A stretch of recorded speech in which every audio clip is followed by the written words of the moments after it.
May sumabog sa bag ng lalaking yan habang namimili sa supermarket sa Lebanon. Sabi ng isang opisyal ng grupong Hezbollah, may nagpasabog ng mga pager sa gitna ng pakikipaglaban sa Israel. Mahigit 1,000 ang nasugatan, kabilang na ang mga Hezbollah fighter. Tumanggi magsalita ang Israel. Kinagat na ang hinimas niyang aso ang isang content creator. Nagpaalala naman ng eksperto na hindi dapat basta-basta hinahawakan ang mga aso. May report si Katrina Son. Video ito ng content creator na si Sandra Lian o mas kilala sa tawag na Lauren. Hi! Nang makagat sa mukha ng isang canine ng isang hotel. While nung nandun ako, nagre-retouch ako.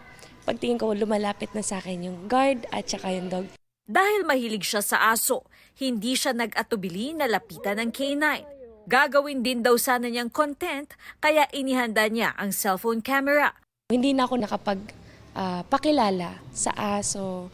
So pagkalingon ko, nagulat na rin ata din siya. Kasi syempre, siguro sa reaction niya is parang, sino ba to? Parang ganyan. Tapos tsaka niya ako sinakmal sa mukha. Bukod sa mukha, nakagat din siya sa kamay. Aminado si Lauren na mali ang ginawa niya at posibleng nagulat o na-threaten sa kanya ang aso. Dinala siya sa ospital ng staff ng hotel para mabakunahan. Naging lesson ko is yung wag basta-bastang hawak ng kahit anong pet. Ayon sa veterinaryo at expert canine trainer na si Dr. Abel Manalo, may mga aso raw na talagang trained to detect, guard, and protect, tulad ng hinawakan ni Lauren.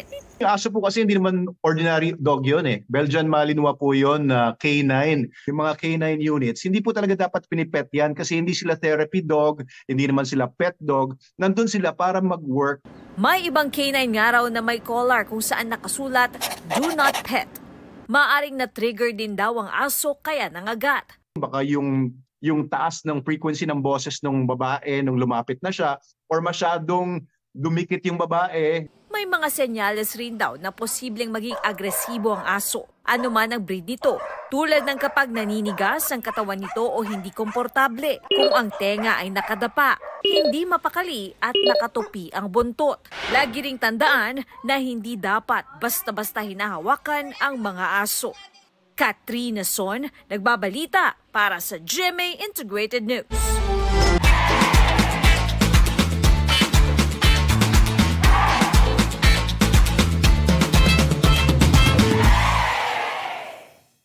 Huwag magpahuli sa mga balitang dapat ninyong malaman.